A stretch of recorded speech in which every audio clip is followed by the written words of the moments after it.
한 번에 합격 해커스. 여러분 반갑습니다.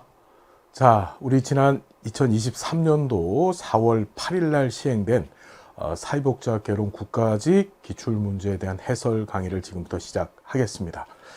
자, 우리 한 문제 한 문제씩 잘 풀어보시되 여러분들한테 이제 먼저 드릴 말씀은 뭐냐면 우리 필기노트 아시죠, 여러분? 예, 해커스 출판사에서 출판된 이 필기노트에서 논점 하나도 어긋남 없이 전부 다 출제가 됐었습니다. 여러분 그 점 명심하시고 관련된 내용들 비교하면서 우리 정리하는 시간 가져볼게요. 자, 우리 1번 문제입니다. 자선조직협회와 인보관운동에 관한 설명을 옳지 않은 것은 오랜만에 출제됐습니다. 이 자선조직협회하고 인보관운동의 특징을 묻는 문제. 자, 자선조직협회는 빈곤의 원인을 개인의 결함에서 찾았다. 맞습니다. 개인주의적 빈곤, 죄악감을 갖고 있었다 그랬죠. 자, 비교를 해보자면 인보관은 어떻게 사회 환경적 또는 사회 구조적 요인에서 빈곤의 원인을 찾았다. 우리 그렇게 공부했었고요. 자, 두 번째, 인보관 운동은 대학생 등이 중심이 돼서 진행한 활동이었었다. 그렇습니다. 우리 영국에서 처음 시작되어졌던 인보관 운동은 이 대학생과 특히 이제 옥스퍼드 대학교 학생들이죠. 예, 그 다음에 누구? 예, 이제 성직자들입니다. 당시에 이제 개신교 성직자들을 중심으로 해서 진행된 활동 맞고요. 자선조직협회 기반이 된 이론으로, 자, 이념으로 사회적 다윈주의를 들 수 있다라고 했습니다. 좀 용어가 생소했는데 이 출제자의 의도가 확 보여지죠. 우리는 어떻게 공부했냐면 사회적 다윈주의가 아니라 사회 진화론으로 공부를 했었어요. 이 진화론을 창시한 사람이, 즉 자연 발생적 진화론을 창시한 사람이 바로 다윈이고, 그러다 보니까 이 진화론을 영어로 표현할 때 다윈이즘이라고 얘기를 하는 거예요.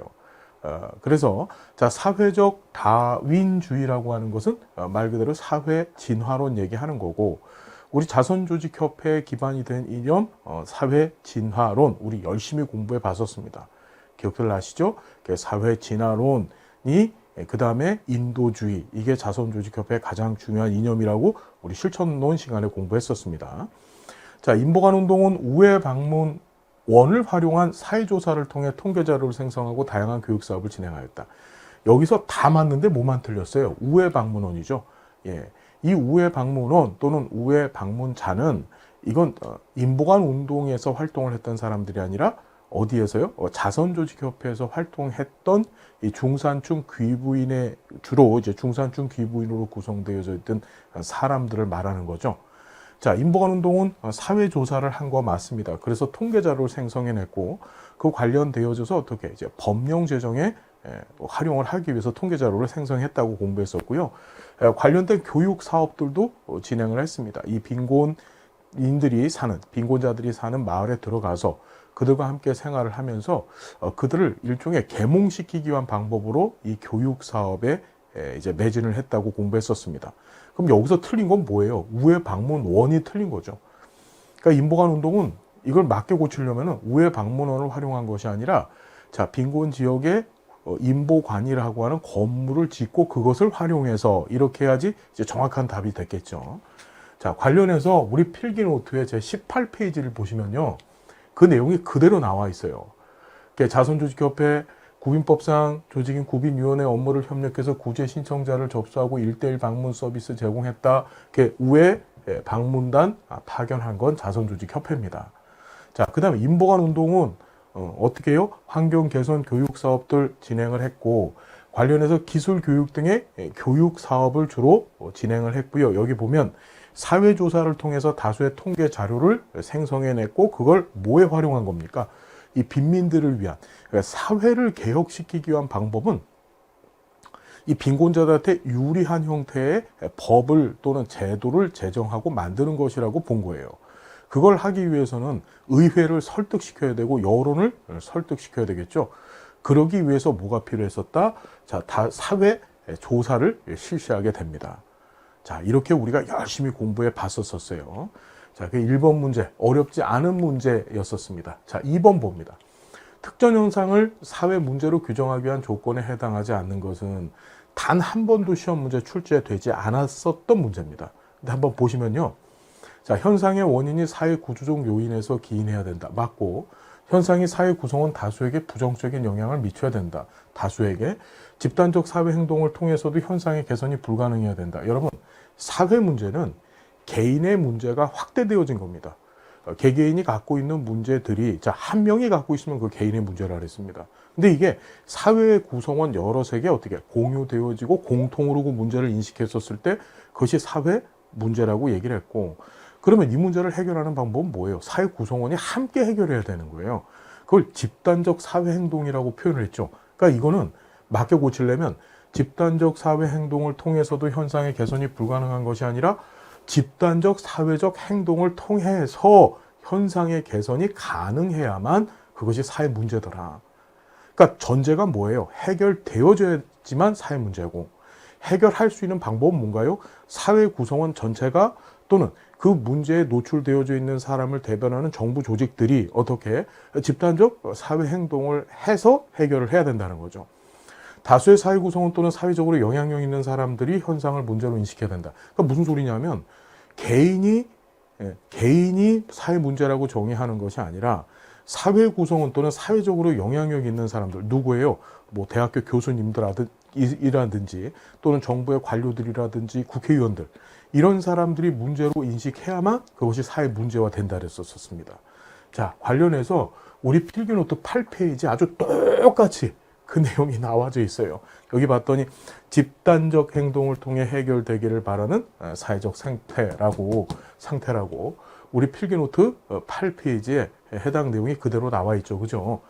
여러분 무슨 말씀인지 이해가 되셨나요? 사회 문제에 대한 정의 규정, 우리 이미 공부했었던 것들, 다른 데선 안 공부했었을 거야. 우리만 했었을 거야.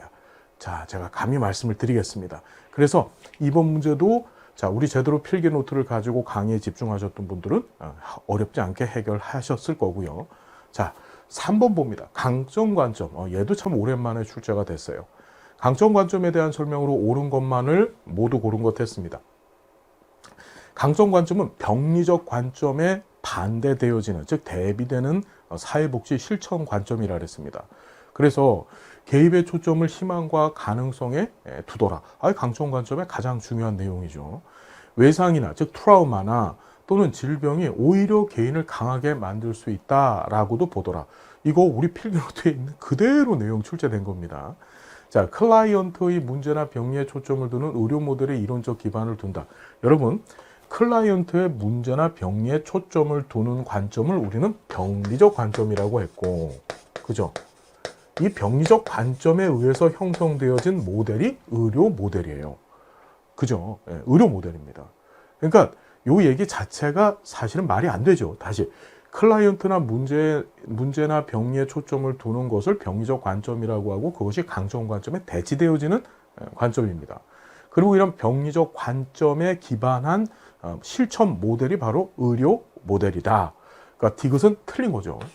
해결해야 할 과제에 대한 전문가를 클라이언트가 아니라 사회복지사로 인식한다. 이거 병리적 관점의 이야기죠.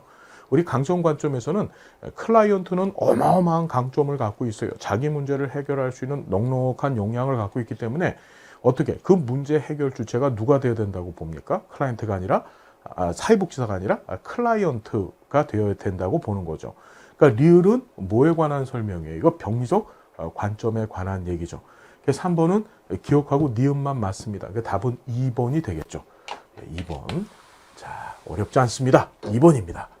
자, 우리 관련해서 사회복지 실천론 우리 필기노트 95페이지에 그 내용이 그대로 있습니다. 20년도 지방직 출제 이후에 참 오랜만에 강점 관점 출제가 됐었어요. 자, 해당 내용들 꼭 한번 읽어봐 주시고, 그래서 여기 봤더니 외상, 학대, 질병 등 문제는 고통을 주지만 동시에 도전, 전환점, 성장 기회가 될 수 있다라고 보는 것. 자, 그것이 강점 관점이다. 자, 로엔보그 돌고프가 제시한 윤리원칙 심사표상의 원칙을 우선순위에 따라 바르게 나열한 것은, 이것도 수업 시간에 논의 말씀드렸죠. 얘도 참 오랜만에 출제가 됐는데 순서만 좀 기억해 주십시오 라는 얘기 드렸었어요. 그래서 생, 평, 자, 최, 삼, 사, 진 이렇게 외워주십시오 라고 말씀드렸고, 생, 평, 자, 최, 삼, 사, 진에서 두 문자를 따서 기억해 달라고 말씀을 드렸고, 그러다 보니 자, 얘는 답이 몇 번이 되는 건가요? 생, 평, 자부터 시작을 하네요. 자, 최, 삼, 사진 하니까 디귿, 니은, 기역, 리을. 답은 몇 번? 4번이 되겠습니다. 4번. 그렇죠? 예. 자, 정말 어렵지 않게 풀 수 있는 문제. 얼마든지 쉽게 해결할 수 있는 문제. 기존에 나왔던 유형을 전혀 벗어나지 않았던 문제. 4번도 반드시 해결할 수 있는 그런 문제였었고요. 자, 관련해서 우리 필기노트 88페이지에 해당 내용이 그대로 나와 있습니다. 꼭 읽어봐 주시고요. 자, 선별주의하고 보편주의. 자, 이제 사회복지 정책 관련된, 할당 관련된 문제가 출제됐는데, 자, 이것도 우리가 공부를 열심히 해봤던 거였었습니다. 자, 봤더니, 보편주의는 수혜자에게 스티그마, 자, 스티그마를 낙인이라고 했었습니다. 낙인이 발생되어지는 것은 선별주의죠. 선별주의나 또는 선별주의가 반영되어졌던 공공부조제도, 그 다음에 현물급여, 자산조사, 이 네 가지만 좀 기억해달라 그랬었어요. 낙인 발생한다. 낙인 얘기가 등장하면 몇 개? 네 가지. 그게 뭐였지? 선별주의, 자산조사, 그 다음에 공공부조, 현물급여. 이거 네 가지 외에는 낙인 얘기를 할 수가 없습니다. 자, 그리고 낙인이 스티그마로 출제된다라고도 제가 여러 번 말씀드렸었습니다. 자, 그 1번은 틀린 거죠. 이건 선별주의라고 해야지 맞는 거고요. 보편주의 복지는 선별주의 복지보다 제도적 지속성이 떨어진다고 얘기를 했습니다. 여러분, 제도, 자, 우리가 이 문제는 뭐냐면 제도적 복지 개념과 그것이 반영되어진 할당 기준이 뭐냐를 묻는 거예요. 우리 계속 공부해 봤지만 제도적 복지는 보편주의와 연결되어진다 했습니다. 그렇죠.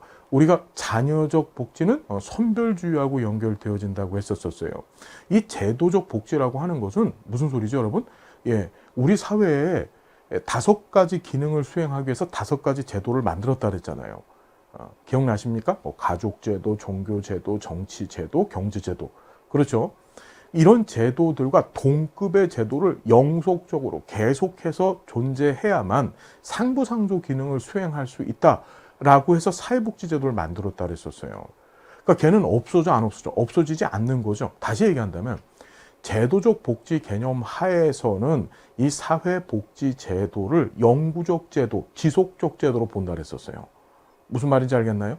그 제도적 복지 개념이 반영되어진 할당이 뭐라고? 보편주의 복지라고 표현을 해놓은 거예요, 지금. 그러니까 다시 얘기하자면 이 5번 문제 2번 선지는 뭘 뜻하고 있냐면 제도적 복지 개념이 반영되어진 할당의 개념이 뭐냐? 그게 바로 보편주의를 설명하고 있다. 보편주의를 알고 있느냐를 그런 묻는 문제였었습니다. 그러니까 다시 이 문제를 보자면 보편주의 복지는 선별주의 복지보다 제도적 지속성이 떨어진다. 한 번 만들어지면 없어지지 않거든요. 보편주의 복지는요. 그러니까 이게 틀린 거죠. 선별주의 복지보다 제도적 지속성이 떨어지는 것이 아니라 제도적 지속성이 항구적이다. 또는 지속적이다. 이렇게 표현해야지 맞는 거예요. 자, 우리나라 장애수당과 장애인연금. 자, 항상 장애인연금 나오면 장애연금인지 장애인연금인지 빨리 구분하고 가라 그랬습니다. 장애인연금은 선별주의가 반영되어진 공공부조제도라 그랬습니다. 그래서 장애수당도 마찬가지로 장애인복지법상의 장애수당. 기억나십니까, 여러분? 18세 이상 장애인 중에서, 그렇죠. 경증 장애인들에게, 그렇죠. 그 중에서도 국민기초생활보장법상의 기초생활수급자를 포함한 생활이 어려운 사람들만 선별해서 지급되어지는 급여가 바로 장애수당입니다. 얘는 선별주의에 해당하는 거 맞죠? 자, 보편주의는 선별주의에 비해서 사회적 효과성보다 비용 효과성을 더 강조한다. 요게 처음 시험 문제 나왔던 건데 우리 필기노트에는 그대로 그 내용이 있습니다. 자, 그러니까 3번은 맞는데 우리가 사회적 효과성이라는 거 일반적으로 사회적 통합성, 그렇죠. 사회 전체 구성원들이 추구하는 일반적 가치를 얘기한다 그랬습니다. 그 대표적인 게 사회 통합, 그렇죠. 그걸 사회적 효과성이라고 얘기했고, 비용 효과성은 비용을 절감하자는 겁니다. 경제적인 측면에서 꼭 급여가 필요한 사람한테만 급여를 제공해 주자. 그걸 바로 비용 효과성이라고 얘기했었어요. 그러면 자, 보편주의는 선별주의에 비해서 사회적 효과성이 비용 효과성을 더 강조하는 것이 아니라, 자, 보편주의가 강조하는 건 사회적 효과성이고 선별주의가 강조하는 건 비용 효과성이죠. 그렇게 공부를 했었습니다. 우리 필기노트 162페이지에 보시면 자, 사회복지정책란의 이 162페이지에 보시면 관련된 내용들, 이제 스티그마 관련된 얘기들이 여기 나와 있죠. 스티그마 관련된 내용들, 낙인과 관련되어진 얘기들. 그래서 우리가 선별주의가 스티그마가 강하다 이렇게 공부를 해봤고, 그 다음에 자, 장애인 연금에 관한 얘기 선별주의가 반영됐다라고 우리 필기노트 162페이지에 해당 내용이 그대로 나와 있습니다. 자, 장애수당도 선별주의가 반영되어진 것이죠. 우리 162페이지에서 그대로 공부했고, 역시 162페이지에 사회적 효과성과 비용 효과성에 관한 얘기도 우리가 다 다뤄봤습니다. 사회적 효과성은 자, 보편주의가 선별주의에 비해서 유리하다. 비용 효과성은 선별주의가 보편주의에 비해서 유리하다. 이렇게 다 공부를 해봤었던 내용들입니다. 자, 무슨 말씀인지 아시겠죠?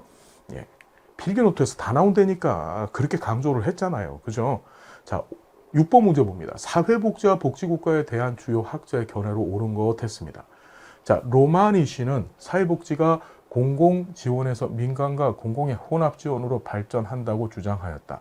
우리 로마니 씨 얘기도 시험에 꼭 나올 것입니다. 라고 말씀을 드렸었죠. 로마니 씨는 산업화 이전과 산업화 이후의 사회복지 개념의 변천사를 주장했던 학자입니다. 그래서 로마니 씨는 어떤 얘기했냐면 공공지원에서 민간으로 간 것이 아니라 산업화 이전에는 민간의 자선 형태 또는 시혜적 형태였었는데 그것이 권리화되어져 가면서, 즉 시민권화되어져 가면서 산업화 이후에는 공공으로 바뀌었다는 얘기를 합니다. 이거 뒤바뀐 거죠. 그러니까 로마니신 얘기가 나오면 항상 뒤바꾸는 문제가 출제된다라고 말씀을 드렸고, 그래서 뒤바꾼 문제 출제한 겁니다. 자, 무슨 얘기인지 알겠습니까? 자, 이거 틀린 거고요. 앤서니 기든슨의 제3의 길을 제시하면서 교육에 대한 투자보다 현금 지급을 통한 복지 지출의 확대를 주장했다. 이것도 뒤바뀐 거죠. 제3의 길에서는요, 이 교육에 대한 투자, 이 교육에 대한 투자를 강조하는 국가 모형을 뭐라 그랬습니까? 기회 평등을 강조하는 사회 투자 국가라고 표현을 했고요. 기억하시나요? 이 관련된 투자를 우리가 정부 지출을 투자 지출이라고 표현했었습니다. 현금을 주면 이거 그냥 쓰기만 하잖아요. 이걸 소비 지출이라고 얘기를 했죠. 그래서 다시 정리하자면 기든스는 제3의 길을 제시하면서 자, 투자 지출보다 현금 지급을 통한 이게 소비 지출이거든요. 확대를 주장했는데 이걸 뒤바꿨죠.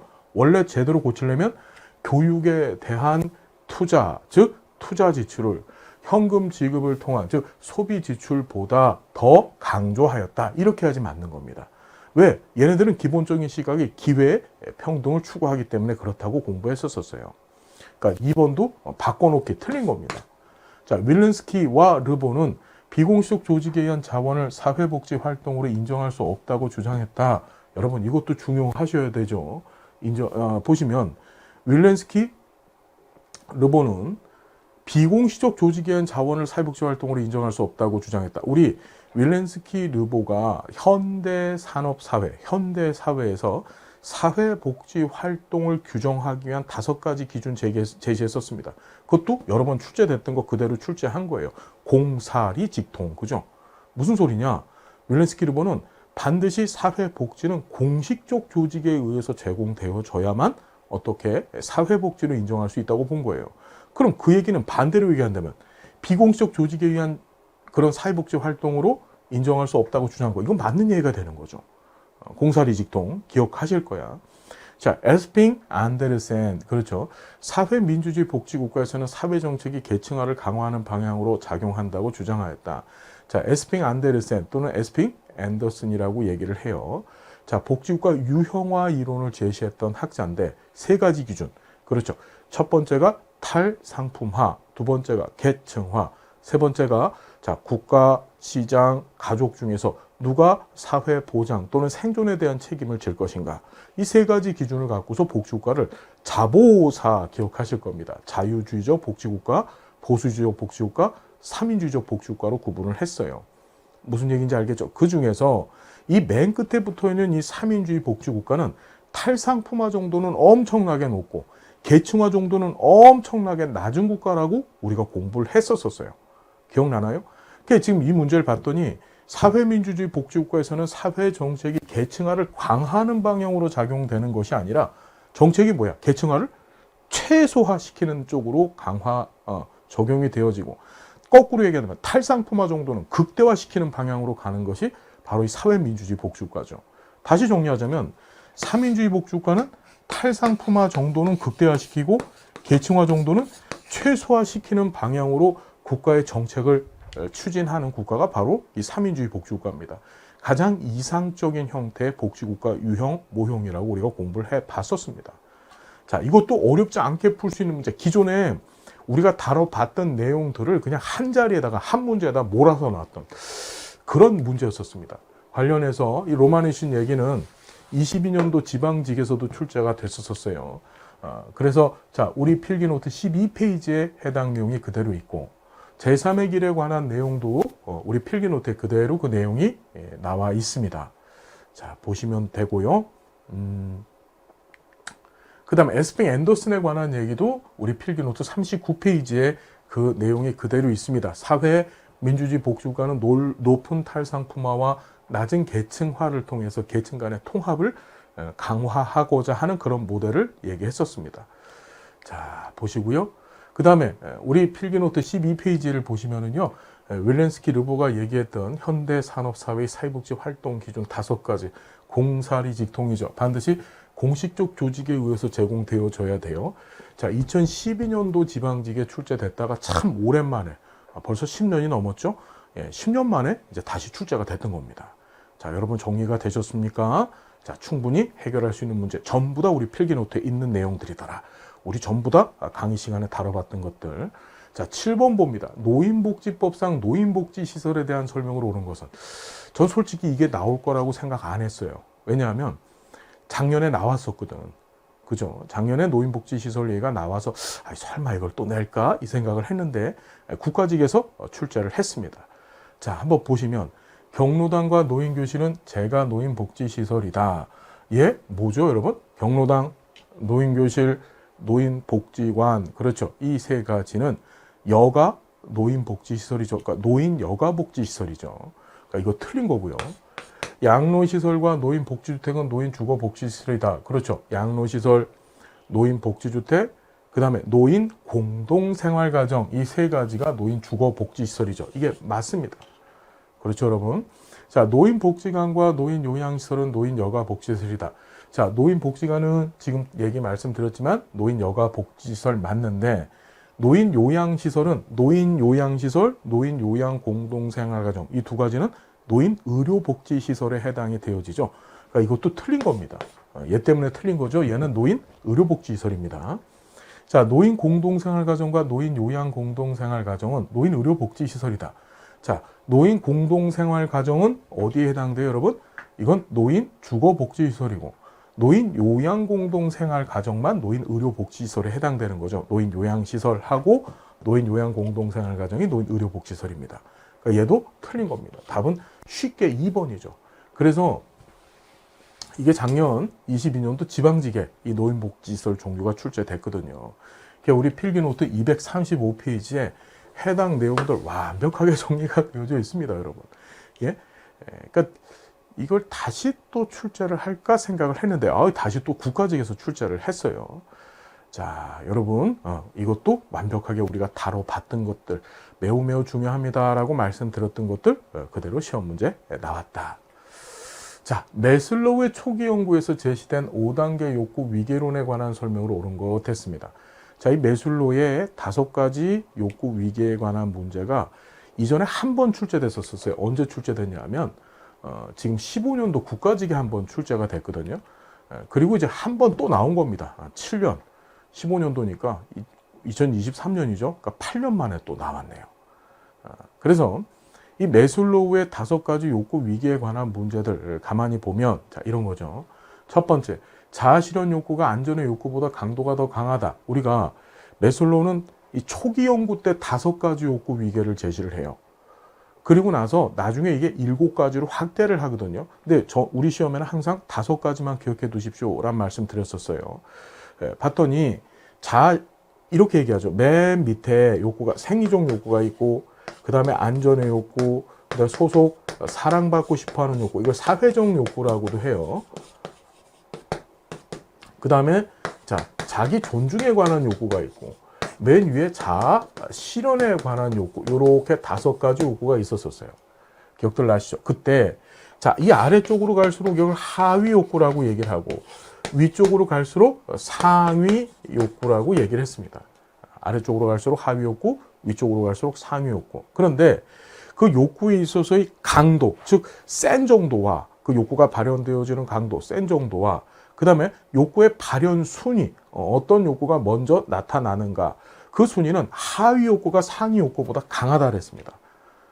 그렇죠. 그 다음에 생리적 욕구가 일정 부분 달성되어져야만, 하위 욕구가 일정 부분 달성되어져야만 그 다음 욕구인 안전의 욕구로 넘어갈 수 있고, 안전의 욕구가 일정 부분 달성돼야만 소속 사랑받고 싶어하는 욕구로 달성되어질 수 있다고 했었습니다. 자, 무슨 얘기인지 여러분 이해가 되시나요? 자, 그럼 봅시다. 매슬로우 초기 연구에서 제시된 욕구 위계론에 관한 설명. 자아 실현의 욕구가 안전의 욕구보다 강도가 더 크다. 그럼 어느 게 더 하위 욕구냐가 중요한 거예요. 안전의 욕구가 자아 실현 욕구보다 더 하위죠. 그렇죠? 예, 그럼 안전의 욕구가 자아 실현 욕구보다 더 강도가 강하다. 이래야지 맞는 겁니다. 이건 틀린 거죠. 존경의 욕구와 자아 실현 욕구는 성장 욕구에 해당한다. 여러분, 이것도 우리 필기 노트에서 공부를 했던 건데, 자, 요 밑에 있는 하나, 둘, 셋, 네 가지를 우리가 결핍 욕구라고 얘기했고, 얘만 성장 욕구라고 얘기를 했었죠. 그렇죠? 그러니까 존경의 욕구, 남한테 인정받고 싶어 하는 거예요. 자기 존경. 그 다음에 자아 실현 욕구는 성장 욕구에 해당한다고 얘기를 했는데, 자아 실현 욕구만 성장 욕구에 해당이 되어지죠. 자기 존중에 관한 욕구 또는 존경에 관한 욕구는 이건 어디에 해당되는 거예요? 이거는 결핍 욕구에 해당되는 겁니다. 이것도 틀렸죠. 자, 소속감과 사랑의 욕구는 충족된 직후의 욕구의 강도가 더 강해진다 이랬습니다. 자, 그래서 소속감과 사랑의 욕구라고 하는 것이 여기를 얘기하는 겁니다. 세 번째 욕구. 직후에 욕구의 강도가 더 강해지더라. 이것도 말이 안 되죠. 그렇죠? 소속감과 사랑의 욕구는 충족된 직후의 욕구의 강도가 더 강해지는 것이 아니라 얘네들은 결핍된 욕구예요. 결핍은, 자, 여기 잠깐 설명을 드리면은요. 죄송합니다. 우리가 여기를 결핍 욕구라고 얘기를 했고 여기를 성장 욕구라고 말씀을 드렸었어요. 그래서 소속감과 사랑의 욕구는 충족된 직후의 욕구의 강도가 더 강해지는 것이 아니라 충족이 되게 되면, 즉 결핍된 부분이 충족이 되어지면 그 욕구 강도가 떨어지는 겁니다. 강해지는 것이 아니라. 그러니까 결핍 욕구는 부족한 부분이 메워지게 되면, 즉 결핍된 부분이 채워지게 되면 더 이상 그 욕구의 발현이 나타나지 않는 것, 그 강도가 약해지는 것을 결핍 욕구라고 얘기를 하는 거예요.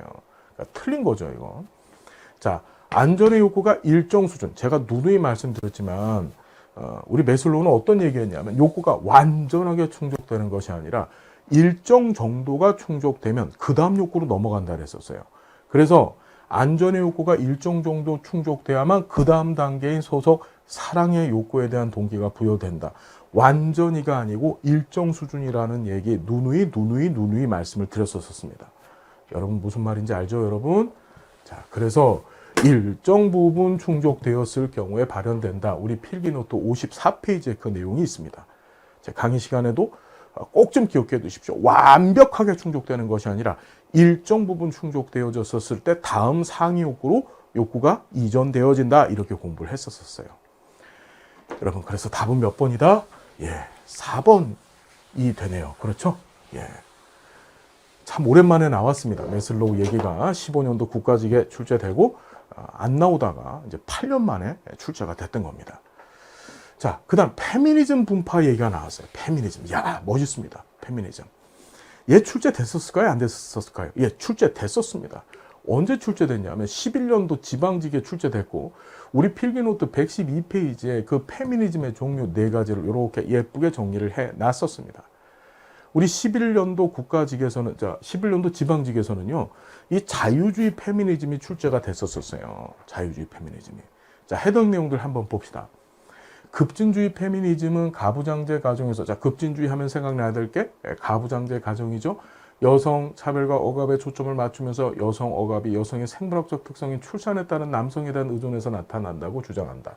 그래서 이 급진주의자들은 뭐 한다 그래서 애 낳지 않게 운동한다 그랬잖아. 그죠? 예. 여자가 남성들을 위해서 애를 낳는다. 그럼 애를 낳게 되면 애를 임신해 있는 기간과 또 애가 태어나서 얘를 양육하는 기간 동안은 누구한테? 남성한테 의존할 수밖에 없죠. 그렇죠. 예, 그게 여성을 어떻게 착취하고 억압하는 이유며 동기가 된다고 보는 게 급진주의적 시각이라 그랬습니다. 이 급진주의자들은 어떻게? 야, 그러면 애 출산 거부하는 거야. 우리 애 낳지 않겠다. 그럼 종속되지 않을 거 아니에요. 그죠? 그걸 바로 급진주의 페미니즘이라고 얘기를 했고요. 자, 마르크스주의 페미니즘은 여성 억압이 계급 지배적인 생산 양식, 즉 자본주의 체제가 낳은 불평등으로부터 기인한다고 보더라. 맞는 얘기죠? 그 다음에 자본주의 타파를 통해서 여성의 억압 문제를 해결할 수 있다고 봤다. 이 자본주의 하에서는 자본의 소유자가 누구냐 이거예요. 주로 남성들이 자본의 소유자고, 그러다 보니 여성은 그 자본을 소유해 있는 남성들한테 어떻게 종속되어 줄 수밖에 없다고 보는 시각입니다. 자본주의 자체가 나쁘다. 자본주의를 없애야만 어떻게 이 여성 해방이 일어날 수 있다고 보는 거죠. 자, 3번 자유주의 페미니즘은 제도 및 관습상의 차별과 교육의 불평등으로 인해서 여성 압박이 발생한다고 인식한다. 여러분, 이 자유주의 페미니즘은 이게 미국에서 시작을 했던 건데 다른 것이 아니고 기회의 평등. 무슨 평등이요? 기회의 평등.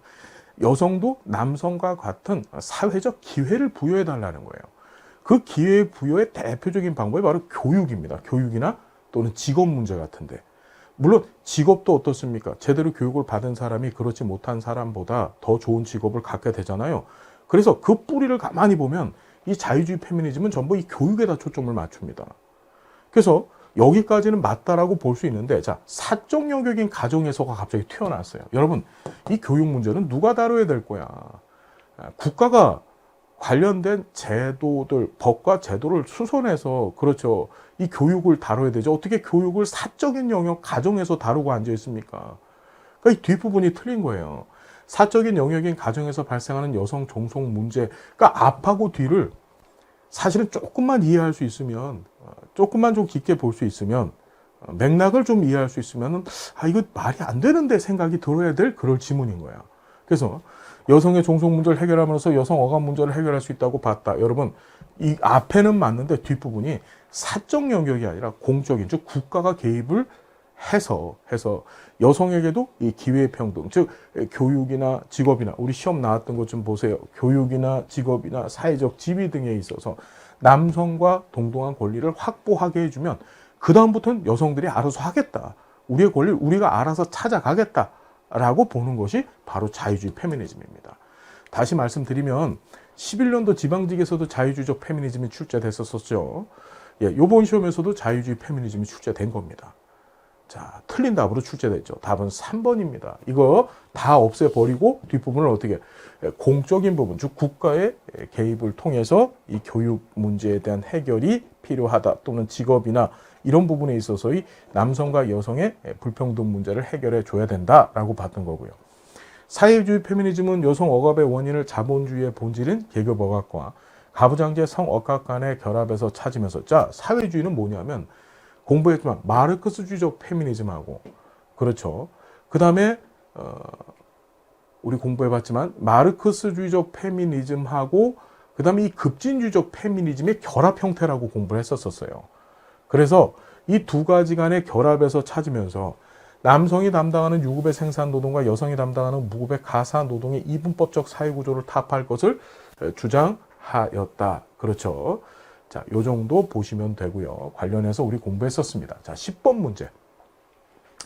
시사 상식 관련된 문제였었어요. 그런데 자, 우리 필기노트 112페이지에 있는 내용 가지고서 페미니즘 정리 꼭 한번 다시 해 주시기 바라고요.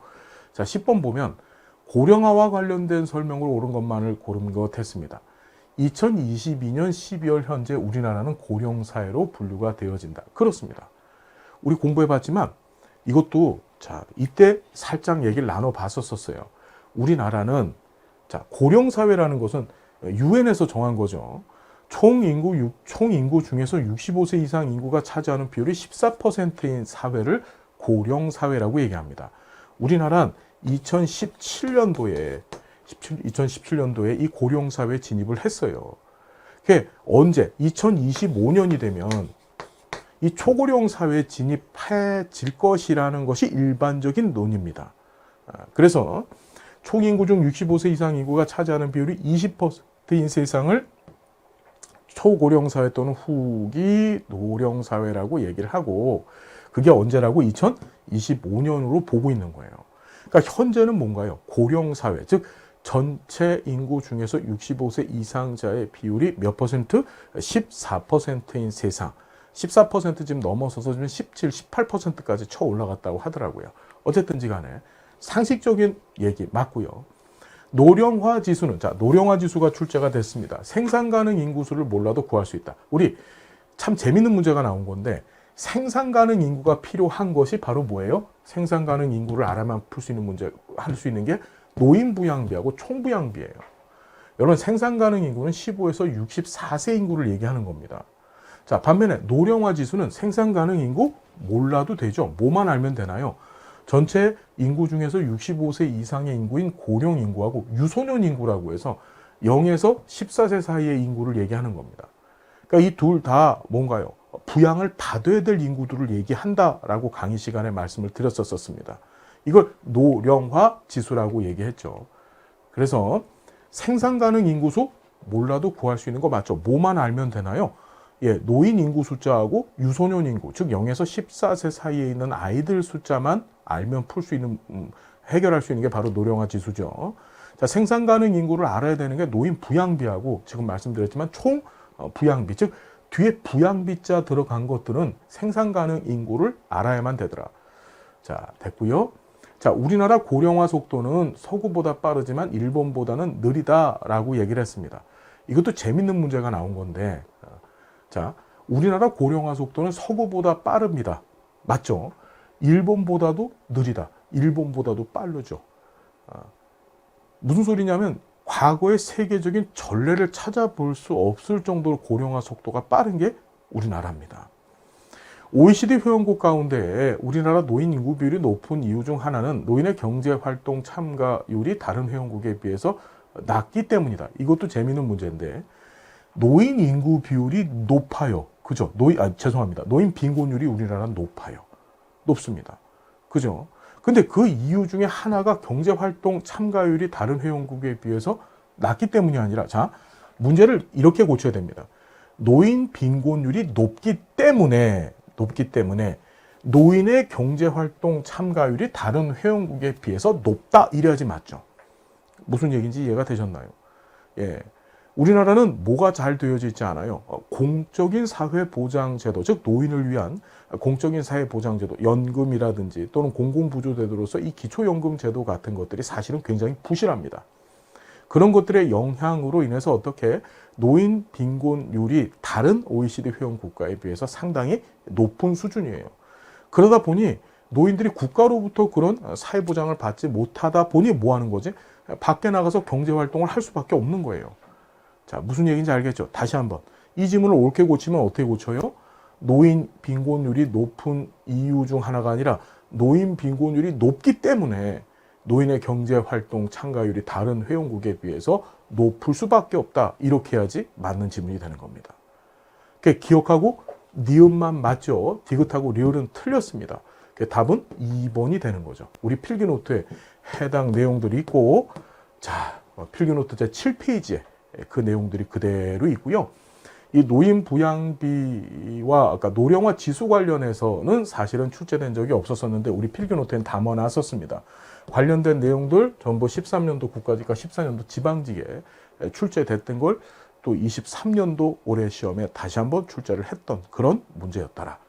자, 필기노트만 잘 공부하면 돼. 정말 알았죠? 자, 11번 봅니다. 다음에서 설명하고 있는 연구 방법은 했습니다. 자, 조사론 문제가 출제됐어요. 무작위 할당을 통한 실험 집단과 통제 집단을 둔대요. 자, 무작위 할당을 해서 실험 집단과 통제 집단을 갈라놓고 두 집단 모두에게 사전 검사하고 그 다음에 사후 검사를 실시를 합니다.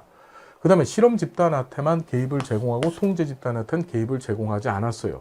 그럼 이게 무슨 설계에 해당돼요, 여러분? 통제 집단 사전 사후 검사 설계에 해당하는 거죠. 통제 집단 사전 사후 검사 설계는 순수 실험 설계입니다. 그러니까 여기서 답을 찾으면 순수 실험 설계를 찾든지 아니면 순수 실험 설계 내에 있는 통제 집단 사전 사후 검사 설계를 찾으면 되는데 없잖아 지금. 그럼 결국에 남은 건 뭐야? 실험 설계 하나밖에 없는 거죠. 일단 단일 사례 설계는 될래야 될 수가 없습니다. 얘는 통제 집단이 없는 설계니까. 그죠? 실험 집단만 있는 설계죠. 유사 실험 설계도 될 수가 없습니다. 이유는 뭐죠? 무작위 할당을 하지 않으니까. 자, 1회 사례 연구 설계라고 했어요. 1회 사례 연구 설계는 원시 실험 설계에 해당되어집니다. 우리 원시 실험 설계 종류 3가지 공부해 봤었죠? 예, 1회 사례 연구 설계. 그 다음에 우리 사전 사후 검사 설계. 그 다음에 정태적 집단 비교 설계. 3가지가 있었단 말이야. 기억들 나셔야 돼. 자, 그러면 이런 1회 사례 설계는 원시 실험 설계고 얘도 뭐 안 해? 무작위 할당을 하지 않는단 말이에요. 그러니까 여기는 퉁 쳐갖고서 실험 설계라고 해놨는데 사실 실험 설계 안에는 순수 실험 설계, 유사 실험 설계, 원시 실험 설계가 다 들어가지만 그나마 여기서 답을 찾는다고 한다면 실험 설계 하나밖에 없는 거죠. 정확히 얘기하자면 얘는 순수 실험 설계 중에 통제 집단 사전 사후 검사 설계가 되는 거예요. 답은 그래서 1번입니다. 자, 그래서 우리 필기노트 68페이지에 그 내용이 그대로 이렇게 예쁘게 나와 있습니다. 여러분 정리를 꼭 좀 부탁드리고요. 자, 12번 봅니다. 장애인 복지와 관련된 설명으로 옳은 것만을 모두 고르면 했습니다. 얘도 재밌는 문제가 출제됐죠. 자, 보면 자립생활 모델은 삶의 선택에 있어서 장애인 당사자의 참여와 선택을 강조한다. 맞습니다. 그렇죠. 우리 자립생활 모델, 재활 모델 다 공부를 해 봤거든요.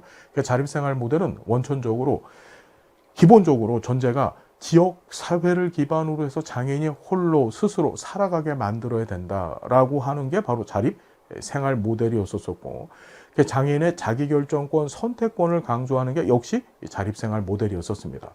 그러니까 이거 맞는 얘기죠. 장애인 복지법에서는 장애 유형을 신체적 장애와 정신적 장애, 우리 이런 시험 문제 나오면 이 적자를 꼭 보라 그랬죠.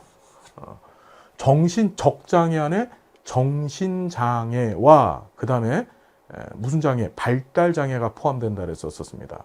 그래서 신체적 장애, 정신적 장애로 구분해서 총 15가지 장애를 규정하고 있다 공부했었고요. 사회적 모델은 자, 얘가 출제가 됐는데 한번 봅시다. 괜히 기능적 제한이 아니라 심리적 상실에서 장애가 발생한다고 봤다.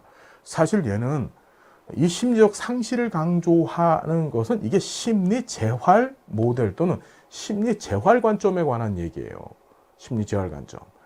사회적 모델은 사회가 이 장애의 기본적인, 그러니까 사회가 장애를 인정하지 않고 사회 환경 또는 사회 구조적 요인이 장애를 인정하지 않아서 그것이 장애인에게 문제가 된다라고 보는 게 사회적 모델 시각인 거예요. 그래서 개인의 기능적 제한에다 초점을 두는 건 뭐였지? 개인의 기능적 제한에 초점을 두는 것은 의료 재활적 관점이죠. 또는 의료 재활 모델이라고 얘기하는 거예요. 자, 무슨 얘기인지 되셨죠? 얘는 심리적 상실에서 장애가 발생한다고 보는 것은 심리 재활 모델 또는 심리적 모델이 정답이 되는 겁니다. 얘도 틀렸죠. 그 다음에 정상화 이론은, 자, 정상화 이론도 오랜만에 출제가 됐어요. 장애인의 시설 보호를 반대하고 지역사회 중심의 서비스 제공을 강조한다. 아, 이건 너무 많이 했던 거잖아. 그치? 상식적인 얘기야. 답은 기억하고 니은하고 리을 4번이 답이 됩니다. 재활 모델, 자립생활 모델에 관한 얘기들 21년도 국가직에 출제됐다가 지금 23년도 요번 시험에 또 출제가 됐습니다. 우리 필기노트 111페이지에 해당 내용이 깔끔하게 정리되어져 있습니다. 여러분 다시 한번 꼼꼼하게 복습해 주시고, 장애인에 대한 정의 우리 법제로는 236페이지, 필기노트 236페이지에 해당 내용이 정리되어져 있어요. 15가지 장애 종류가 신체적 장애하고 정신적 장애로 구분되어지죠. 자, 우리 111페이지에 보시면 필기노트 111페이지에 이 정상화 이념에 관한 설명 잘 정리되어져 있어서 지역사회 내 강제적이고 폐쇄적인 장애인 생활시설 집중화에 반대해서 지역사회 보호를 강조하더라. 관련해서 17년도 지방직 추가에서는 이렇게 시험 문제가 출제됐습니다. 시설 보호하는 것이라고 출제됐는데 관련 내용과 연계해 보면 시설 보호를 반대하고 지역사회 중심의 서비스 제공, 이걸 지역사회 보호라고 공부했었죠. 예, 강조한다. 같은 맥락의 문제, 얼마든지 우리가 풀 수 있는 문제였었습니다. 12번도 어렵지 않더라. 자, 13번. BSD의 관계 형성의 원칙 묻는 문제가 나왔어요. 아, 이제 안 나올 거라고 생각했는데 또 나와서, 그죠? 예. 자, 너무너무 쉬운 문제. 그래서 우리 너무너무 쉽게 풀 수 있었다. 자, 보면 고유한 존재로 대우받고 싶은 클라이언트의 욕구에 기반을 둔 관계 원칙이다. 이 원칙에 따르면 사회복사는 클라이언트의 특성을 인정하고 이해해야 된다. 이게 바로 뭐죠? 개별화 원칙 얘기하고 있는 거죠. 모든 사람들은 고유한 존재로 대우받고 싶어 한다. 그 욕구를 인정해서 개별적인 서비스를 제공해야 된다는 거예요. 존엄한 존재로 인정받고 싶어하는 클라이언트의 욕구에 기반을 둔 관계 원칙, 이 원칙에 따르면 사회복사는 클라이언트를 있는 그대로 받아들인다. 다시 뭐라고? 있는 그대로 받아들인다. 있는 그대로가 나오면 그건 수용에 관한 얘기고요. 자신의 감정을 자유롭게 표현하고 싶은 클라이언트의 욕구에 기반을 둔 관계 원칙이다. 감정 표현, 이게 뭐지? 의도적 감정 표현의 얘기겠죠. 이 원칙에 따르면 사회복사는 클라이언트가 부정적 감정도 표현하도록 도와야 된다. 그래서 복지사가 의도적으로 클라이언트가 자신의 감정을 표현할 수 있도록 제반 환경과 조건을 만들어줘야 된다. 의도적 감정 표현에 관한 얘기입니다. 자신이 표현한 감정에 대해서 반응과 공감적 이해를 받고 싶은 클라이언트의 욕구에 기반을 둔 관계 형성의 원칙이다. 이 원칙에 따른 복지사는 클라이언트의 감정에 대해서 의도적이고 적절한 반응을 보여줘야 된다. 이게 바로 뭐죠, 여러분? 통제된 정서적 관여에 관한 얘기죠. 그렇죠? 예. 사회복지사가 보여지는 그 정서적 관여, 즉 감정의 이입의 정도는 의도적이고 적절해야 되는 거예요. 여기다 의도적이란 말을 집어넣은 이유가 뭘까? 너 제발 의도적 감정 표현하고 헷갈려줬으면 좋겠어 라고 집어넣은 거죠. 그런데 이 지문을 푸는 데 있어서 가장 핵심되는 것은 클라이언트의 감정에 대해서 반응을 보여야 된다는 것이 그게 핵심적인 내용입니다. 자, 정리됐죠? 그 답은 1번이다. 자, 우리 필기노트 101페이지에 해당 내용들 그대로 나와 있습니다. 자, 14번. 면접에서 활용하는 상담 기술에 관한 내용으로 옳은 것 됐습니다. 면접 시 사용하는 기술들. 자, 바꾸어 말하기. 이걸 환원이라고도 한다 그랬습니다. 환원. 그죠? 한 주제를 마무리하고 다른 주제로 이동하는 것을 용이하게 하는 기술이다. 여러분, 이건 환원이 아니라 뭔가요? 환원은, 바꾸어 말하기는 클라이언트가 진술한 내용을 다른 말로 부연해 주는 것을 환원이라고 공부했었습니다. 그죠? 다른 주제로 이동하는 것을 용이하게 해주는 기술은 이게 요약 기술 설명하고 있는 거죠. 우리 요약이라고 하는 것은 보통 하나의 면접이 끝나고 나서 그 면접에서 있었던 얘기를 총 정리를 한번 해주는 거야. 사회복지사가. 그러면 다른 주제로 넘어가기에 유리한 거잖아요. 그죠? 무슨 말인지 알겠나요? 또는 한 회기가 끝나고 나서 그 다음 회기 때 만나서 지난 회기 때 우리 이런 일이 있었죠? 라고 총정리를 또 한번 해주는 것도 요약에 해당된다 그랬습니다. 그래서 이전 것을 기반으로 해서 다시금 새로운 회기를 시작할 때 요약 기술을 쓴다 그랬었죠. 얘는 요약에 관한 설명이 더 가까운 거고요. 2번은 직면은 클라이언트가 지닌 생각이나 행동의 모순을 이해하도록 돕는 거. 이게 맞지. 직면이 시험 문제 제일 많이 나온다 그랬잖아. 이게 직면은 클라이언트가 갖고 있는 모순적인 생각, 그렇죠, 행동을 어떻게 지적해 주는 기술이라고 했었어요. 말과 행동의 불일치를 지적해 주는 것이 바로 직면 기술이라고 공부했었고요. 자, 격려는 클라이언트가 한 말의 내용, 감정, 의미 등을 정리해 주는 걸 얘기하죠. 얘도 사실 요약 기술에 더 가까운 설명이죠. 그렇죠. 격려라고 하는 것은 클라이언트가 앞으로 할 일에 대해서 너 잘할 거야, 잘할 수 있을 거야 라고 클라이언트의 능력을 인정해 주는 기술을 바로 격려라고 했었습니다. 자, 해석은 클라이언트가 자신의 감정을 표현하도록 촉진해 주는 기술이다. 여러분, 이건 감정을 표현하는 기술 전혀 아니죠. 해석이라고 하는 건 우리 정신 역동 모델에서 사용하는 기술입니다. 사회복지사가 가설을 수립하고 그 가설에 기반해서 뭐하죠, 여러분? 가설에 기반해서 클라이언트가 내뱉었던 무의식적인 언어 내용들을 통찰할 수 있도록 돕는 기술이 바로 해석 기술이었었습니다. 여러분, 여기서 옳은 것은 2번이 되죠. 얼마든지 할 수 있는 문제. 그래서 환원, 우리 15년도 지방직에 출제됐다가 요번에 또 한 번 나왔고요. 자, 이제 측정에 관한 설명 옳은 것은 요번 시험 문제 되게 웃겼어요. 조사론 문제가 2개. 그렇죠. 그 다음에 인행사 문제가 한 번도 안 나오다가 요번에 와장창 출제됐어요. 이미 앞에서 매슬로 하나 봤잖아요. 그죠?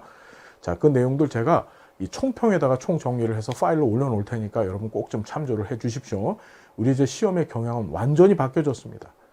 바뀌어졌고 그 경향에 맞춰서 제대로 공부하셔야 됩니다. 누구랑요? 예, 저하고 공부하시면 됩니다. 반드시 합격할 수 있고 반드시 좋은 점수로 여러분들 합격을 시켜드리겠습니다. 자, 측정에 대한 설명으로 오는 것 했습니다. 조사론 문제인데 측정의 신뢰도가 높으면 타당도도 높아진다. 이 관련된 문제 이전에서 서울시에서 시험 문제가 출제됐었죠. 신뢰도하고 타당도의 관계는 자, 우리가 타당도가 높으면 신뢰도는 높아지지만 신뢰도가 높으면서 타당도가 낮은 경우도 있다 그랬었습니다. 그죠? 예, 그러니까 이건 틀린 얘기죠. 신뢰도가 높으면 타당도가 높아진다는 것이 아니라 이걸 맞게 고치려면 측정의 타당도가 높으면 신뢰도도 높아진다. 이래야지 맞는 거죠. 서열 촉도는 속성 간의 거리나 간격을 동일한 것으로 본다. 속성 간의 거리나 간격을 동일하게 보는 것, 이걸 등간격이라고 얘기했었습니다. 등간격, 같은 간격. 이 등간격으로 보는 건 서열 촉도가 아니라 등간 촉도에 관한 설명하고 있는 거죠. 그렇죠. 자, 신뢰도 검사는 측정 도구가 일관성 있는 결과를 도출하는지를 확인하는 것이다. 맞습니다. 일관성 정도를 확인하기 위해서 우리가 신뢰도 검사를 실시하는 거예요. 신뢰도 검사 방법이 검사 재검사법, 복수 양식법, 다른 말로 평행 양식법, 다른 말로 대안법이라고 했습니다. 기억들 나시죠? 자, 그 다음에 우리 내적 일관성법 안에 반분법과 크롬바 알파 계수법이 있었었고 조사 자간 상호 신뢰도 검사법이 있었었어요. 그런 것들은 전부 일관성을 검사하기 위해서 실시하는 것이라고 공부했었고요. 자, 측정 시 발생하는 비체계적 오류에는 문화적 차이에 의한 편향, 사회적 적절성 편향 등이 있다. 이거 처음 나온 문제거든요. 이거 비체계적 오류. 비체계적 오류가 이전 시험에는 항상 무작위 오류라고 출제가 됐었어요. 그런데 자, 이번 시험에는 비체계적 오류라고 출제됐는데 이거 체계적 오류에 관한 얘기입니다. 이 체계적 오류는 문화적 차이에 의한 편향, 사회적 적절성 편향 등에 의해서 발생이 되어지는 것. 이건 체계적 오류라고 해야 되고 우리 필기 노트에 해당 내용 그대로 있습니다. 여기에. 어디에요? 62페이지에 체계적 오류, 그래서 사회적 적절성 편향, 그 다음에 문화적 차이에 의한 편향들 전부 여기에 그대로 나와 있더라. 여러분 다 우리 공부했던 것들이야. 자, 무슨 얘기인지 알겠습니까? 넘어가시고요. 자, 이제 16번입니다. 가족 단위 개입에서 활용하는 주요 기법에 대한 설명으로 옳지 않은 것 했습니다. 자, 재구성 예의가 등장하는데 얘를 이제 재명명이라고도 하거든요. 그러니까 전략적 가족 치료에서 사용하는 기법입니다. 그래서 문제를 다른 시각에서 바라볼 수 있도록 돕는 기법. 지금 방금 전에도 재명명이라고 하는 표현을 사용한 것처럼 이 재명명이라는 게 우리 사회복지 실천 기술에도 있었잖아요. 그죠? 그러니까 이름을 다르게 불러주는 겁니다. 클라이언트가 부정적으로 인식하고 있는 내용을 어떻게 긍정적으로 바꿔서 이야기해 주는 거죠. 대표적인 예가 아이가 굉장히 부산스러운 애가 있어요. 그죠? 그래서 엄마가 우리 애는 참 부산스러워요. 왜 이렇게 까불고 다니는지 모르겠어요. 이럴 때 복지사가 그걸 아이고 아이가 정말 활동적이시네요. 자, 그걸 재구성 또는 재명명이라고도 하는 겁니다. 자, 전략적 가족 치료에서 사용하는 기법이고, 자, 가족 조각은 먼저 시험에서도 출제가 됐었어요. 작년 시험에서도. 자, 보면 밀착된 가족 성원들을 분리시켜 적절한 경계를 만들도록 돕는 기법이다. 아니죠? 이 가족 조각이 작년 시험부터 출제가 되기 시작했거든요. 기존 시험에는 출제가 되지 않다가. 그래서 자, 가족 조각이라는 것은 공간 안에서 가족의 상호작용 양태를 어떻게 시각적으로 표현하게 만든 기법이다. 이렇게 출제됐었죠. 자, 여기 나오는 지문 있잖아요. 밀착된 가족 성원들을 서로 분리시켜서 적절한 경계. 여기서 얘기하는 적절한 경계라는 건 명확한 경계를 얘기하는 겁니다. 그죠? 그걸 만들도록 돕는 기법은 가족 조각이 아니라 이거는 경계 만들기라고 하는 구조적 가족 치료에서 사용하는 기법이죠. 자, 역설적 지식, 전략적 가족 치료에서 사용하는 기법입니다. 문제가 된다고 판단되는 행동을 유지하거나 강화하도록 지시하는 기법이다. 우리 치료적 이중구속이라고 해가지고 문제가 된다고 판단되는 행동, 이걸 이제 전략적 가족 치료에서는 증상이라고 표현한다 그랬었어요. 이 증상을 계속 유지하거나 오히려 더하라고 시키는 거야. 그러니까 부부가 사이가 좋지 않아서 매일 싸움만 합니다. 그죠? 그때 자, 문제가 되는 행동은 이제 부부가 싸움하는 거야. 그걸 갖고서 어떻게 계속 싸워라. 시간을 정해놓고 싸워라. 이렇게 시키는 게 바로 역설적 지시죠. 자, 이 역설적 지시에 기반해서 만들어진 세부 기법들이 있었어요. 뭐 실현 기법도 있었었고 대표적인 게 증상 처방이라는 것도 있었었죠. 우리 같이 정리를 해두셔야 돼요. 자, 역할 연습은 한 가족 성원에게 다른 성원의 역할을 수행하도록 해서 다른 가족 성원의 시각을 경험하도록 돕는 기법인데, 자, 이 기법은요, 이게 뭐냐면 내가 아빠 역할을 해보고 아들이 아빠 역할을 하든지 아니면 아빠가 아들 역할을 하게 엄마가 딸 역할을 해보도록 시켜보는 거예요. 그걸 역할 연습이라고 했고 이걸 이제 확대해서 사티어의 경험주의 가족 치료에서는 이걸 역할 극으로 만들어 봤죠. 우리 항상 기억하시기에 사티어의 이제 경험주의 가족 치료에서 역할 극과 그 다음에 이제 비교를 하셔야 될 게 이 구조주의 가족 치료의 실현을 구분하라는 말씀 드렸었어요. 실현은 실제 아빠는 아빠 역할 하는 거고 엄마는 엄마 역할 하는 게 실현이었었고 반면에 이 역할 연습과 비슷한 역할 극이라고 하는 것은 아빠가 아들 역할을 해보고 엄마가 딸 역할을 해보고 이러는 것들을 통틀어서 우리가 역할 극이라고 했었었죠. 자, 그래서 이 해당 내용들도 여러분 가족 조각이 22년도 국가직에서 처음 출제됐고 앞으로 계속 출제될 거라고 말씀을 드렸는데 23년도 시험에도 나왔습니다. 우리 실천 기술 우리 필기노트 124페이지 해당 내용이 있다는 것까지 좀 보고 정리를 부탁드리겠습니다. 자, 17번. 정신건강 증진 및 정신질환자 복지 서비스 지원에 관한 법률상 정신건강 사회복지에 관한 설명으로 옳지 않은 것 했습니다. 자, 정신요양시설은 이것도 우리 시험에 이렇게 있어요. 필기노트 239페이지에 보시면은 해당 내용이 있는데 한번 봅시다. 정신요양시설은 정신건강 증진시설에 해당된다. 정신의료기관에는 정신재활시설, 여러분 이 정신재활시설도 정신건강 증진시설입니다. 정신건강의학과 의원은 의료기관이 맞습니다. 그러니까 정신병원이나 또는 정신의학과 의원은 의료기관에 해당이 되어지는데 정신재활시설은 어디에 해당돼요? 정신건강증진시설입니다. 우리 필기노트 239페이지에 정신건강증진시설 나와 있죠. 정신의료기관, 그 다음에 정신요양시설, 정신재활시설에서 정신재활시설이 어디에 포함된다고요, 여러분? 정신재활시설이 정신건강증진시설에 해당이 되어집니다. 정신건강사회복지사, 정신건강작업치료사는 정신건강 전문용어이다. 이것도 출제될 거라고 말씀을 드렸었죠. 그렇죠?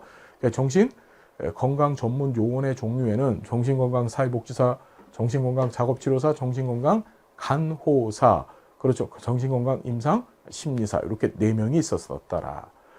자, 정신질환자란 망상, 환각, 사고나 기분의 장애 등으로 인해서 독립적으로 일상생활을 영위하는 데 중대한 제약이 있는 사람, 우리 정신건강증진법상에 나와 있는 정신질환자에 대한 정의인데 우리 시험에서 요 놈이 나올 것이다 라는 얘기를 말씀을 누누이 드렸었어요. 누누이 드렸었기 때문에 이것만큼은 좀 기억해 주십시오라고 239페이지에서 요 3가지 종류 말씀을 드렸었거든요. 그래서 정신재활시설이나 정신요양시설은 정신건강증진시설에 해당되어진다까지 정리를 해두시고요. 자, 18번 정말 특이한 문제가 나왔습니다. 야, 인행사에서 이런 문제를 어떻게 출제를 했지? 앞으로 이런 경향으로 출제될 거예요. 출제위원들도 알아요. 그렇죠. 어떻게 우리 수험생들한테 이 변별력 있는 문제를 출제해야 될지를 이제 감을 잡으신 겁니다. 앞으로 이런 경향의 문제들이 많이 출제될 거예요. 자, 보시면 6에서 12세에 해당하는 아동시기입니다. 이때를 보통 아동기라고 얘기를 해요. 이 아동기는 6에서 12세니까 초등학교 입학해서 졸업할 때까지의 시기를 얘기합니다.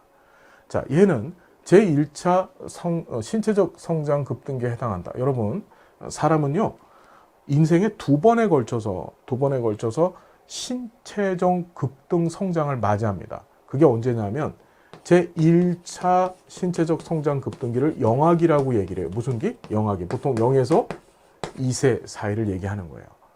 이때 보통 자기가 태어난 몸무게의 2배 정도로 몸의 크기가 커집니다. 그걸 영아기라고 얘기하고, 자, 2차 급등기를 언제라고 해요? 청소년기가 바로 2차 성장 급등기. 우리 청소년기에 관한 연령 규범은 조금 헷갈리는데 0에서 2세라고 규정되어 있지 않고 우리 한국사회복지교육협의회에서 정한 규정에 따르면 중학교, 고등학교 때를 얘기하는 거예요. 그러니까 이때를 1차, 2차 성장 급등기라고 얘기해요. 이 아동기, 즉 초등학교 입학해 있었을 시기는요, 완만한 성장이 이루어집니다.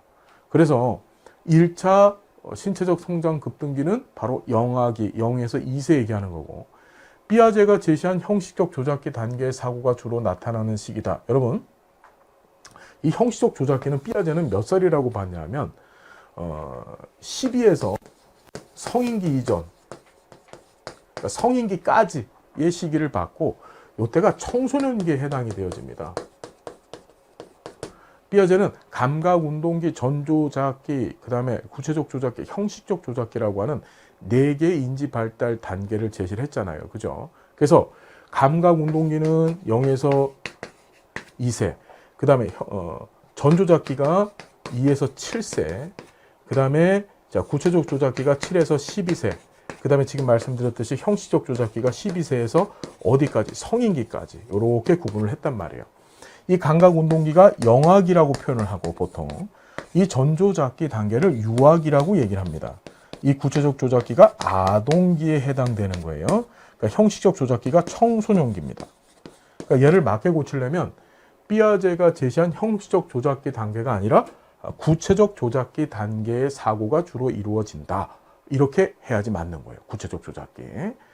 자, 이 시기에 아동은 단체 놀이를 통하여서 개인의 목표가 집단의 목표보다 우선시됨을 학습하게 된다. 이것도 조금만 문제를 보면은 상당히 말도 안 되는 이야기이죠. 자, 아이가 단체 놀이를 하는 건 맞아요. 왜 그럴까? 학교에 갔더니 이제 보통 체육 시간에 팀 스포츠를 시키잖아요. 그죠? 농구도 배우고 축구도 배우고 이래요. 그러면서 단체 놀이를 하게 되고 그러다 보니 개인의 목표보다는 기존의 집단의 목표를 더 우선시하게 되는 거야. 우리 집단이 이겨야지. 축구 놀이를 하고 농구를 했다. 그럼 우리 전체가 다 이겨야지. 나만 이기는 게 아니잖아. 그래서 이거는 거꾸로 바뀌어야 돼요. 개인의 목표가 집단의 목표보다 우선시됨을 학습하게 된다가 아니라 집단의 목표가 개인 자체의 목표보다 우선시됨을 학습하게 된다. 이래야지 맞는 거죠. 단체 놀이 하는 건 맞아요. 자, 에릭슨은 이 시기에 아동이 성공적인 발달을 하게 되면 능력이라고 하는 미덕을 획득하게 된다고 봤다. 여러분, 요 6에서 12세가 에릭슨에 있어서 학령기에 해당되죠. 학령기에는 근면성 대 열등감, 다시 뭐라고요? 근면성 대 열등감이라고 하는 심리 사회적 위기를 경험하고 그것을 잘 극복하게 되면 어떻게? 능력이라고 하는 자아 특질을 얻는다라는 거 우리가 공부를 해 봤었습니다. 그렇죠. 그래서 답은 몇 번이다. 해당하는 옳은 것이니까 답은 4번이 맞게 되더라. 자, 이런 문제 우리 공무원 시험 역사상 처음 나왔어요. 이게 사실은 인간행동과 사회환경에서 공부하는 전생애적 발달 단계에 관한 이야기입니다. 이런 식으로 뭐냐면 폭넓은 시험 문제가 출제될 경향이 앞으로 더 세지더라. 그걸 여러분들이 잘 어떻게 직시하시고 관련된 내용도 공부하시되 공부 누구하고만 하면 돼요. 이제 저하고만 하시면 돼요. 예, 부족함 없이 좋은 점수 받을 수 있습니다. 관련해서 우리 에릭슨 얘기가 2번 출제가 됐는데 이번까지 포함해서 이제 3번 출제가 된 겁니다. 여기 근면성 대 열등감, 능력이라고 하는 특질을 얻게 되는 거죠. 자, 보시고. 자, 19번. 역사 문제가 출제됐어요. 뭐 반드시 출제될 건데 출제됐죠. 서구 사회복지 발전 과정에서 나타난 제도에 관한 설명으로 옳은 것만을 모두 고른 것 했습니다. 최초의 사회보험은 독일이 1889년에 도입한 노령 및 폐질 보험이다. 우리 이 문제 뭐 맨날 나오잖아요. 그치? 그래서 최초의 사회보험은 자, 질산노 기억하실 거예요. 질산노. 독일에서 질병보험 1883년에 질병보험, 이드메인 1884년에 산재보험, 1889년에 노령 및 폐질보험 등장했는데 얘는 3번째 사회보험이 되는 거죠. 그렇죠. 그러니까 이걸 맞게 고치려면 최초의 사회보험은 독일이 1883년에 도입한 질병보험이다. 이래야지 맞는 겁니다. 틀린 거죠. 개정구비법 1834년은 빈민의 처우를 균일하게 하려는 계획하에 원해구호를 확대한 것이 아니라 자, 빈민의 처우를 균일하게 하기 위한 원칙을 세웁니다. 그게 바로 균등처우의 원칙이었었어요. 개정구비법에 3가지 원칙이 있었었죠. 첫 번째가 뭐였죠, 여러분? 열등처우의 원칙. 두 번째가 원내구제 원칙, 다른 말로 작업장제 원칙이라고 합니다. 그 처우를 균등하게 하기 위한 원칙은 균일 또는 균등초의 원칙이라 했었어요. 원내구호를 확대한 것이 아니라 지금 말씀드렸던 원칙 중에서 작업장제 원칙 또는 원내구제 원칙에 따라서 원내구호를 다 없애버렸죠. 그러면서 길버트법이 폐지됐다고 우리가 공부했었습니다. 그러니까 앞에 여기까지는 맞는데 요게 틀렸습니다. 원의 구호를 확대한 것 아니고 계획하에 이걸 맞게 고치려면 균등초의 원칙을 제시하였다. 이래야지 맞는 겁니다. 자, 스핀-햄랜드 제도 1795년 스핀-햄랜드법 만들어졌어요. 최저생계비를 정하여서 임금의 부족분을 보충해주는 제도로서 일종의 최저생활 보장제도다. 맞는 얘기죠. 예. 나치불법, 자 1722년에 만들어졌던 작업장 테스트법 얘기입니다. 그래서 구제를 원하는 사람에게 노동을 강제하였으며, 자 구제를 원하는 사람한테 노동을 강제했다는 얘기는 뭐예요? 구제를 원하는 사람은 작업장에 들어와라. 대신에 이 작업장은 끔찍한 곳이다. 그러니까 작업장의 감옥화 이렇게 공부를 했었습니다. 빈민에게 기술을 가르쳐서 소득 창출의 기회를 제공해줬다. 무슨 기술 가르쳐줬었습니까, 여러분? 해외 수출용 물건 만드는 기술을 가르쳐줬다 그랬죠. 그게 바로 1722년 작업장법, 다른 말로 나치불법이었었다. 자, 사회보험 관련 입법 문제가 22년도 국가직에서도 출제가 됐고요. 질병보험이 최초라는 거. 그 다음에 자, 우리 17페이지 보시면은요, 이 작업장제 원칙, 균등초의 원칙, 자, 한번 보시고, 자, 스핀-햄랜드법에 관한 얘기들도 우리 16페이지에 나와 있습니다. 필기노트. 자, 20번 봅니다. 인행사 문제가 또 나왔어요. 이런 경우가 없었거든요. 작년에도 인행사 한 문제도 출제 안 됐습니다. 그 작년에도. 근데 이렇게 관련된 문제를 3개나 출제를 했습니다. 매슬로우부터 시작해서 앞에서 전생애적 발달 단계에 관한 얘기, 또 인간 행동과 성격에 관한 얘기. 아주 작심을 한 것 같아요, 이번 시험 문제는. 예. 자, 그래서 주요 학자의 견해로 옳은 것은 했습니다. 반두라는 인지적 요인을 강조했고, 맞습니다. 뭐냐면 반두라는 상호 결정론이라고 하는 얘기를 하면서 개인과 환경과 행동 간의 상호 관계를 통해서 인간 성격이 결정된다고 얘기했고, 그 개인을 구성하고 있는 요소 중에 하나로 인지를 본 거예요.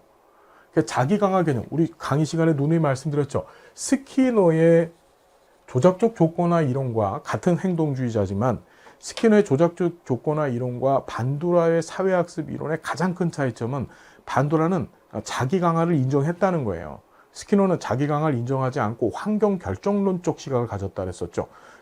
나오면 자기 강화가 나온다고 말씀드렸었어요. 나왔습니다.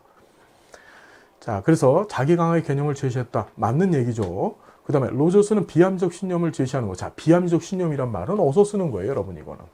예. 이거는 우리 앨리스가 얘기했던 REBT, 즉 합리적 정서 행동 치료 모델에서의 주요 개념이잖아요. 그래서 개별 목표로 제시한 건 이건 로저스가 아니라 앨리스라고 해야지 맞는 겁니다. 자, 아들러는 각 발달 단계에서 심리사회적 위기를 경험하지 않을 때 건강한 발달이 나타난다고 봤다. 이게 재밌는 문제인데. 일단, 자, 기존에도 한번 출제가 됐는데, 아들러는 정신역동 이론가들 중에 유일하게 발달 단계 개념이 없다 그랬어요. 그렇죠. 그러니까 발달 단계 아예 논하면 안 돼요, 여기서. 그 다음에 심리사회적 위기라고 하는 용어를 쓴 사람은 누구예요? 에릭슨이잖아요. 그죠? 그래서 심리사회적 위기를 경험했었을 때 건강한 발달이 일어난다고 본 거예요, 에릭슨은.